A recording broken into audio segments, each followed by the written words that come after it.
Just see on the board. Now, laws of limiting friction. So there are 4 laws of limiting friction. ठीक. First law क्या कहता है? The magnitude of force of limiting friction between any two surfaces in contact is directly proportional to the normal reaction between them. That is force of limiting friction, this is small f, is directly proportional to normal reaction. अब ये क्या आपको explain कर रहा है? Suppose ये एक surface है एंड यहां पर ये एक ऑब्जेक्ट रखा हुआ है. ठीक.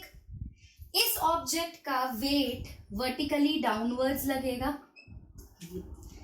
एंड इन रिटर्न ये सरफेस इस ऑब्जेक्ट पे एक नॉर्मल रिएक्शन आर लगाएगा. Agree? And this R is equal to mg. Weight and normal reaction ये बैलेंस करेंगे एक दूसरे को. एंड सपोज अगर आप इस ऑब्जेक्ट पे इस डायरेक्शन में एक एक्सटर्नल फोर्स F लगाते हैं तो जैसे ही एक्सटर्नल फोर्स लगेगा इस डायरेक्शन में फोर्स ऑफ लिमिटिंग फ्रिक्शन आएगा. लिमिटिंग फ्रिक्शन की बात हो रही है, इसका मतलब object is just at the verge of moving. अभी मूव करना शुरू नहीं किया है, मूव करने वाला है. तो जब ये सिचुएशन होगी तो फर्स्ट लॉ कहता है कि ये जो फोर्स ऑफ लिमिटिंग फ्रिक्शन है ये डायरेक्टली प्रोपोर्शनल है नॉर्मल रिएक्शन के. And since normal reaction mg के इक्वल है, बैलेंस कर रहा है, तो मैं कह सकती हूं that FL is also proportional to mg. हम बोल सकते हैं ये चीज करेक्ट. क्या मतलब है कि अगर एक हैवी ऑब्जेक्ट है मेरे पास तो जितना ऑब्जेक्ट हैवी होगा, जितना mg ज्यादा होगा, r उतना ही ज्यादा होगा.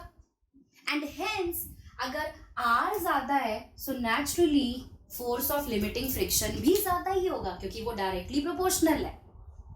यानी कि एक हैवी ऑब्जेक्ट को अगर मुझे मूव कराना है तो मुझे एक्सटर्नल फोर्स ज्यादा लगानी पड़ेगी क्योंकि ये ज्यादा है. अगर FL ज्यादा है तो नेचुरली एक्सटर्नल फोर्स और ज्यादा लगानी पड़ेगी. सब रिलेटेड है आपस में. वहीं अगर उल्टा करके देखें, अगर कोई लाइट ऑब्जेक्ट है जिसका वेट है कम, सो नेचुरली उसके लिए नॉर्मल रिएक्शन भी कम होगा. तो अगर नॉर्मल रिएक्शन कम है तो FL directly proportional to normal reaction है तो ये भी कम लगेगा. तो अगर कम फ्रिक्शन फोर्स लग रही है तो आप छोटी सी एक्सटर्नल फोर्स लगाओ, ऑब्जेक्ट मूव कर जाएगा आपका. Second law is the direction of limiting friction is always opposite to the direction in which the object is at the verge of moving. Quite obvious है, जिस डायरेक्शन में object move करने की कोशिश कर रहा होगा लिमिटिंग फ्रिक्शन हमेशा उससे ऑपोजिट डायरेक्शन में ही आएगा बिकॉज इसीलिए ऑपोजिंग फोर्स है वो. ठीक. थर्ड लॉ क्या कहता है? The force of limiting friction is independent of the area of contact between the two surfaces. जो दो ऑब्जेक्ट्स आपने रखे हैं उन दोनों ऑब्जेक्ट्स में कितना एरिया ऑफ कॉन्टैक्ट है इस बात पे फ्रिक्शन डिपेंड नहीं करेगा. मान लीजिए मैं एक ब्लॉक ले रही हूं, उसको सरफेस पे रखा हुआ है और एक रिंग है उसको सरफेस पे रखा हुआ है. सो इट डजेंट मैटर कि दोनों केसेस में कितना कितना कॉन्टैक्ट ये दोनों ऑब्जेक्ट सरफेस के साथ बना रहे हैं. It doesn't matter because limiting friction की फोर्स जो है वो डिपेंड कर रही है नॉर्मल रिएक्शन पे. जितना mg उतना friction. It doesn't matter contact कितना है, ज्यादा है कम है. एंड लास्ट लॉ आपसे कह रहा है the force of limiting friction between two objects in contact depends on the nature of material of the surfaces in contact and also on their roughness or smoothness.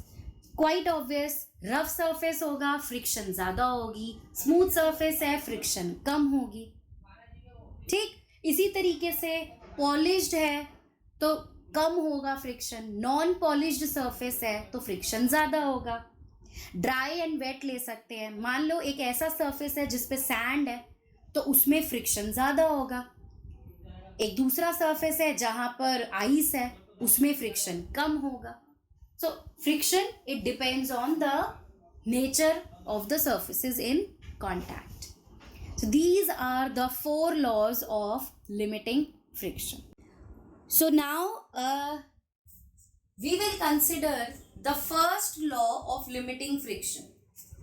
Take the first law of limiting friction. What it says that the force of limiting friction is directly proportional to the normal reaction. Yes. Now जब हम ये proportionality का sign remove करेंगे, we get equal to and a constant, right? तो यहाँ पे जो हमें constant मिलेगा that is mu. ठीक है, u बनाकर यहाँ से एक tail निकाल दो उसकी. So this coefficient this constant of proportionality mu that we are getting over here, this is called as coefficient of friction. ठीक, और आपका टॉपिक भी यही है, coefficient of friction.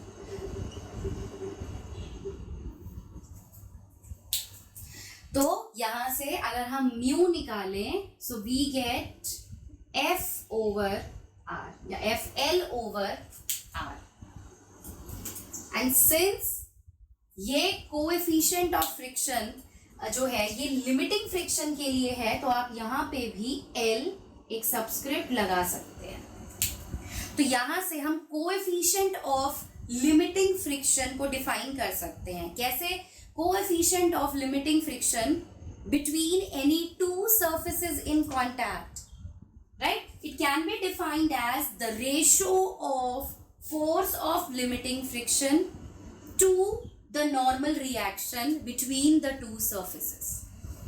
अगर दो surface आपके पास हैं, दोनों contact में हैं एक दूसरे के साथ, तो उस situation में हम coefficient of limiting friction define कर सकते हैं, जो किसके बराबर है? the ratio of force of limiting friction, जितना भी limiting friction लग रहा है, and the normal reaction, जो दोनों surfaces के बीच में normal reaction होगा. Clear? Now this value of mu, it depends upon two factors जो आप already पढ़ चुके हो. First factor है nature of the surfaces which are in contact, right? Nature of surfaces in contact मतलब ड्राई है surface या वेट है, रफ है या स्मूथ है, पॉलिश्ड है या नॉन पॉलिश्ड है, इस बात पे friction coefficient of friction depend करेगा. एंड दूसरा फैक्टर है nature of material of the surfaces in contact. दोनों चीजों में फर्क है. Nature of material of surfaces in contact. अब मटेरियल कैसे हो सकता है कि एक मेटल सरफेस है तो दूसरा वुडन सरफेस है, तो वहां पर आपने मटेरियल ही बदल दिया. सिर्फ और सिर्फ इन दो फैक्टर्स पे कोएफिशिएंट ऑफ फ्रिक्शन डिपेंड करता है. जबकि बच्चा एग्जाम में कंफ्यूज होता है. क्यों होता है? फॉर्मूला क्या है? FL/R. सीधा लिखेगा coefficient of friction depends on the force of limiting friction and the normal reaction. नहीं, बिल्कुल नहीं. दोनों सेम चीज है. ये भी फोर्स है, ये भी फोर्स है. ठीक, तो कोएफिशिएंट ऑफ फ्रिक्शन ना ही लिमिटिंग फ्रिक्शन पे डिपेंड कर रहा है और ना ही नॉर्मल रिएक्शन पे. वो सिर्फ सिर्फ और सिर्फ इन दो फैक्टर्स पे डिपेंड कर रहा है. एंड सिंस ये सेम टर्म्स का रेशो है, फोर्स अपॉन फोर्स ही है ये, right? So this coefficient of friction mu is unitless. कोई यूनिट नहीं है, इसकी भी न्यूटन, इसकी भी न्यूटन, कैंसिल हो जाएगी आपस में. And it is also dimensionless. तो ये एक और आपको टर्म पता चल गई है, a term which is unitless as well as dimensionless. ठीक, ये बात हुई लिमिटिंग फ्रिक्शन की. ये वैलिड है, ये पूरी चीज ये वैलिड है तीनों टाइप के फ्रिक्शन के लिए, whether it is static, limiting और काइनेटिक. ठीक है, ये मैंने अभी लिमिटिंग के लिए लिखा है. अगर मान लो काइनेटिक फ्रिक्शन हो तो फॉर्मूला अकॉर्डिंगली चेंज हो जाएगा, वो ये बन जाएगा. स्टैटिक फ्रिक्शन है तो क्या आएगा, ऐसा आ जाएगा सबस्क्रिप्ट में. ठीक, और आपको पता ही है ये बात दैट कोएफिशिएंट की अगर हम बात करें, हमें पता है फोर्स ऑफ लिमिटिंग फ्रिक्शन ज्यादा है फोर्स ऑफ काइनेटिक फ्रिक्शन से, है ना? So this implies coefficient of limiting friction भी ज्यादा होगा कोएफिशिएंट ऑफ काइनेटिक फ्रिक्शन से. क्लियर?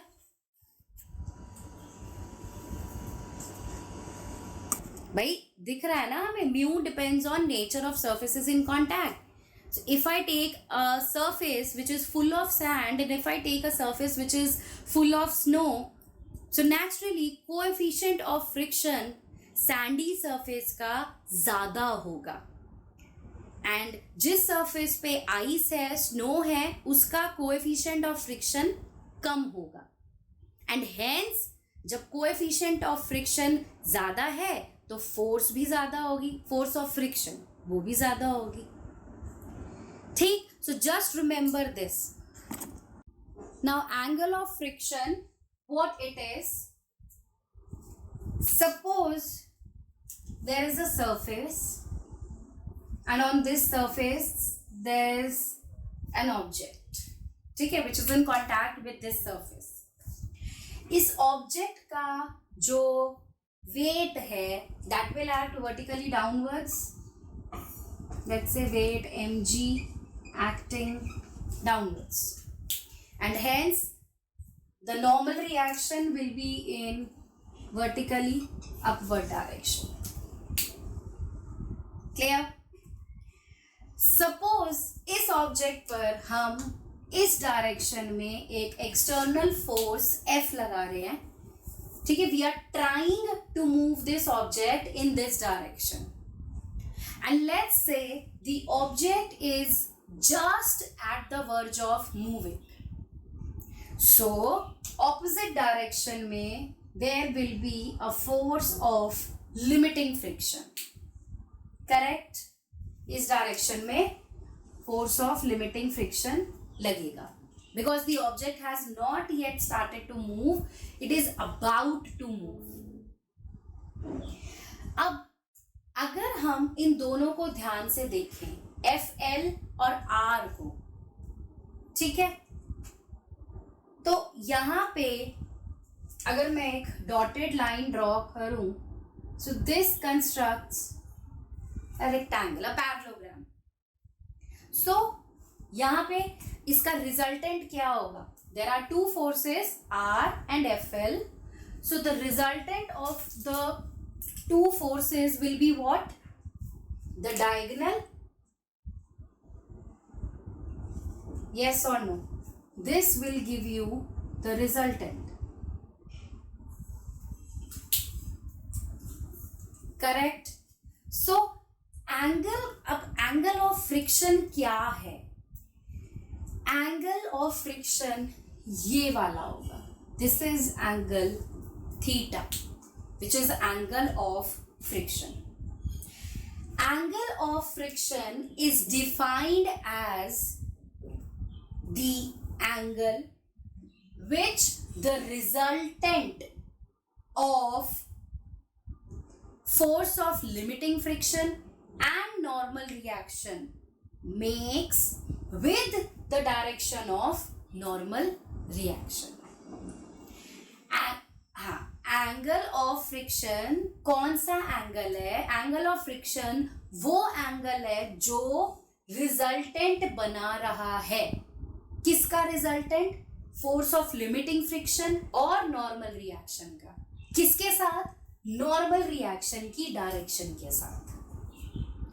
ठीक है, जो एंगल रिजल्टेंट बनाए नॉर्मल रिएक्शन की डायरेक्शन के साथ, वो एंगल ऑफ फ्रिक्शन है. I'll repeat again. Angle of friction between any two surfaces in contact is defined as the angle which the resultant of force of limiting friction and normal reaction makes with the direction of normal reaction. ठीक है, इसे हम angle of friction कहेंगे. और ध्यान रखना, this has to be a flat surface. Flat surface होना चाहिए. क्लियर? यहां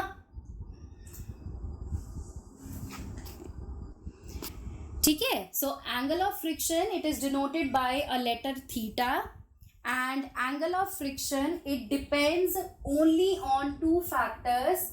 First factor is the nature of the surfaces in contact, whether the surfaces are rough or smooth, polished, non-polished, and the nature of material of the surfaces in contact, whether the surfaces are made up of metals or wood or whatever. बस यही दो factors हैं जिन पे angle of friction depend करेगा. ठीक. Now suppose अगर हम इसको name दे दें, let's say this point is O, this point is A, this is C and this is B. Suppose मैंने ये इसको name दे दिया. So let's take triangle OAC.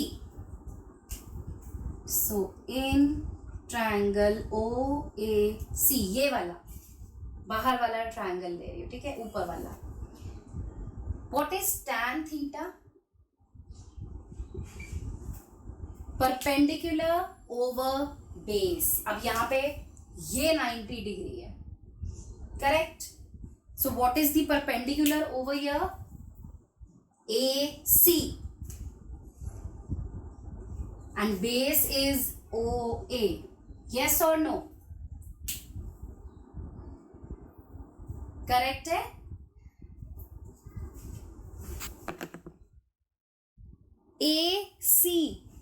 AC can be written as OB.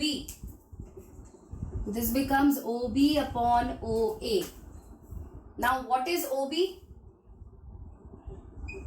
बोलो, OB क्या है? Force of limiting friction. And what is OA? Normal reaction. F upon R. और F upon R क्या पढ़ा अभी हमने?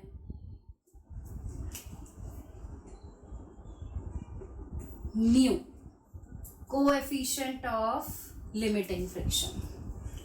So this is another relation.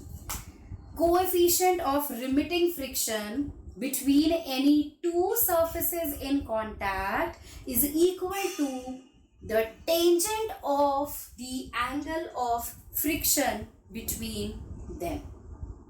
बहुत important relation है ये. छोटा सा है, mu is equal to tan theta, but it is very important. अब ये तो बात की हमने कि जब ये सरफेस एकदम फ्लैट है, ठीक, फ्लैट सरफेस है जिसपे एक ऑब्जेक्ट को रखा हुआ है, so the angle is angle of friction. But what happens if this surface becomes inclined? अब अगर ये फ्लैट सरफेस ना रह के इंक्लाइंड सरफेस हो जाए तो क्या होगा? वहां पर एक अलग एंगल आएगा जिसे हम बोलते हैं एंगल ऑफ स्लाइडिंग और angle of repose. Now angle of repose या एंगल ऑफ स्लाइडिंग, आप कुछ भी इसको बोल सकते हैं. ये क्या है? मान लीजिए मेरे पास एक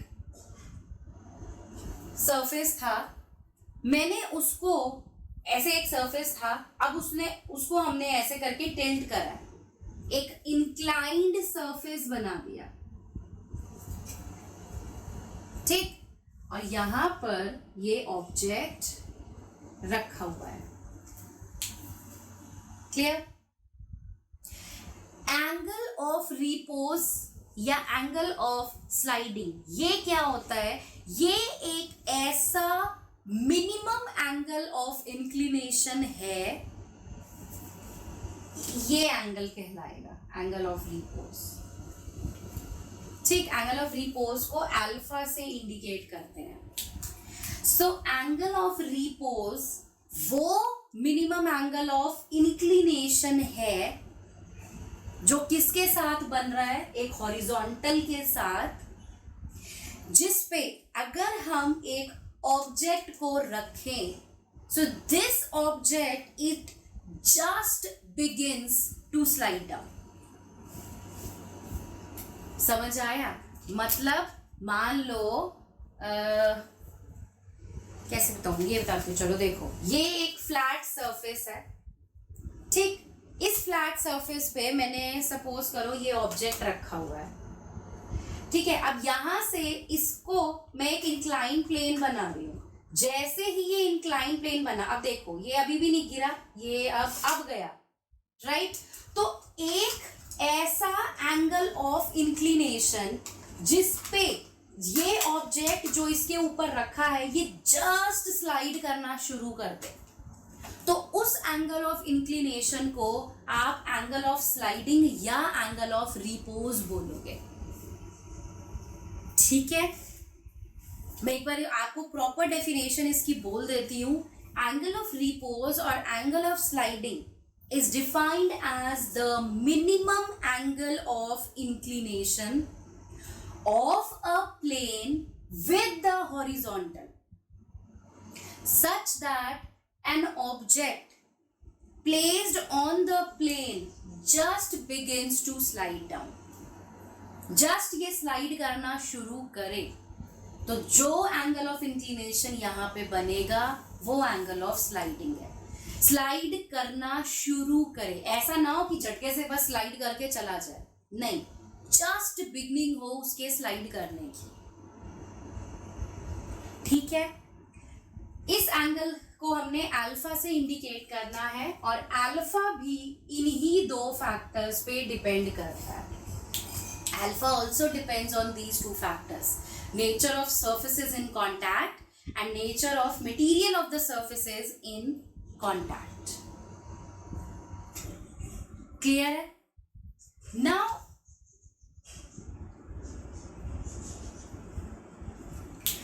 अब देखो, ये मैंने ABC नेम्स दे दिए एंड ये आपका ऑब्जेक्ट यहाँ रखा हुआ है। अब इस ऑब्जेक्ट पे कौन कौन सी फोर्सेस लग रही हैं ये देखते हैं। सबसे पहले इस ऑब्जेक्ट का वेट एक्ट करेगा वर्टिकली डाउनवर्ड्स, यस और नो? सो ये ऑब्जेक्ट है, the weight will always act vertically downwards, so ये mg लगा नीचे। अब ये जो सरफेस है, प्लेन जो है, ये इस ऑब्जेक्ट पे नॉर्मल रिएक्शन लगाएगा। तो नॉर्मल रिएक्शन कैसे लगेगा भाई? अगर ये प्लेन इस तरीके से है, नॉर्मल मीन्स परपेंडिकुलर, तो ये परपेंडिकुलर ऐसे बनेगा, यस और नो? तो यहां से ये डायरेक्शन होगी नॉर्मल रिएक्शन की। समझ आई ये वाली बात? यहां पर नॉर्मल रिएक्शन mg के इक्वल एंड ऑपोजिट नहीं है। mg वर्टिकली डाउनवर्ड्स लग रहा है, तो हमेशा वर्टिकली डाउनवर्ड लगेगा, चाहे आप ऑब्जेक्ट को कैसे मर्जी रखो, सीधा रखो, टिल्ट रखो, कैसे मर्जी। जैसे ये है, अगर ये ऑब्जेक्ट सीधा है तो इसका वेट वर्टिकली डाउनवर्ड लग रहा है। अगर मैं इसे टिल्ट कर दूं, if I tilt it like this, then also ये वेट वर्टिकली डाउनवर्ड्स ही लगेगा। ऐसे कर दो तो भी ऐसे ही लगेगा, ऐसे करो तो भी ऐसे। वेट हमेशा वर्टिकली डाउनवर्ड्स लगता है, तो ये लग गया वर्टिकली डाउनवर्ड्स। नॉर्मल रिएक्शन नाम से ही पता चल रहा है, नॉर्मल 90 डिग्री पर जो रिएक्शन लगे, तो सरफेस इस ऑब्जेक्ट पे इस तरीके से नॉर्मल रिएक्शन लगाएगा. क्लियर? एंड सिंस ये ऑब्जेक्ट इस डायरेक्शन में स्लाइड करके आ रहा है नीचे, तो force of friction upward direction में लगेगी. Clear? So friction force will act in this direction. Correct है? Now this mg it can be resolved into two rectangular components. Correct? इस mg को हम दो कंपोनेंट्स में रिजॉल्व कर सकते हैं. एक कंपोनेंट इधर और एक कंपोनेंट इधर. क्लियर? एंड सिंस ये अल्फा एंगल है, तो यहां पर ये एंगल बनेगा alpha. And so if this is alpha, तो ये कंपोनेंट बनेगा mg cos अल्फा और ये कंपोनेंट बनेगा mg sin alpha. Various forces that are acting over here, weight mg acting vertically downwards, then the normal reaction which is exerted by the inclined plane on the object. Then we have the force of friction acting in the backward direction because the object is sliding down. Then this alpha is the angle of sliding. Yes, and we can resolve this mg into two rectangular components, mg cos alpha and mg sin alpha.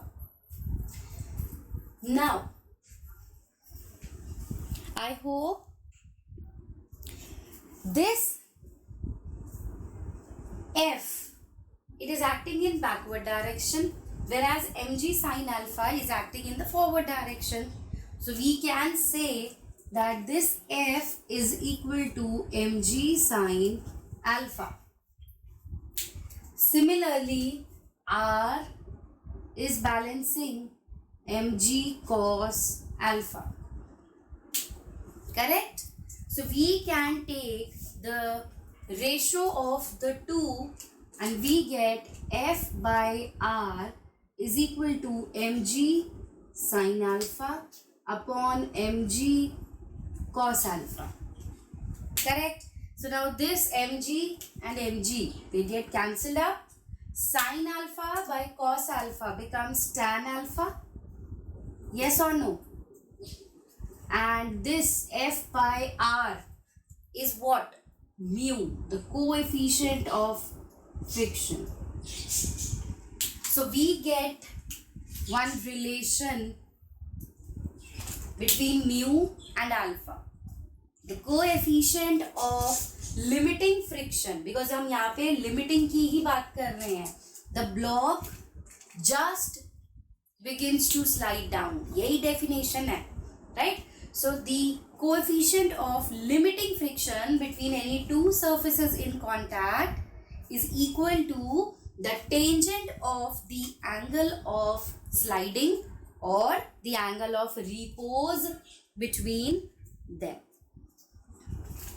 Yes, and if you remember, हमने last class में ये भी calculate किया था that mu L is equal to tan theta.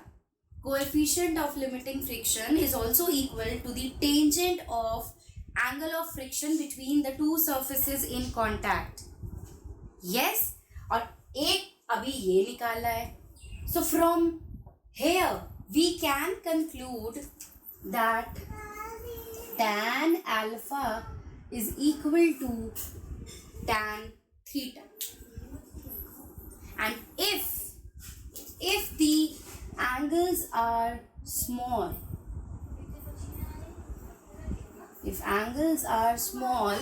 then alpha is equal to theta. Angle of friction is equal to angle of sliding.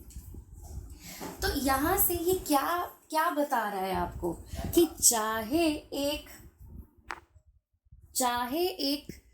Flat surface पे कोई object just move करना start करे, या एक इंक्लाइन प्लेन पे एक object just slide करना start करे, ठीक, it's almost one and the other thing. Limiting friction के केस में the coefficient of limiting friction will be equal to tan theta as well as tan alpha.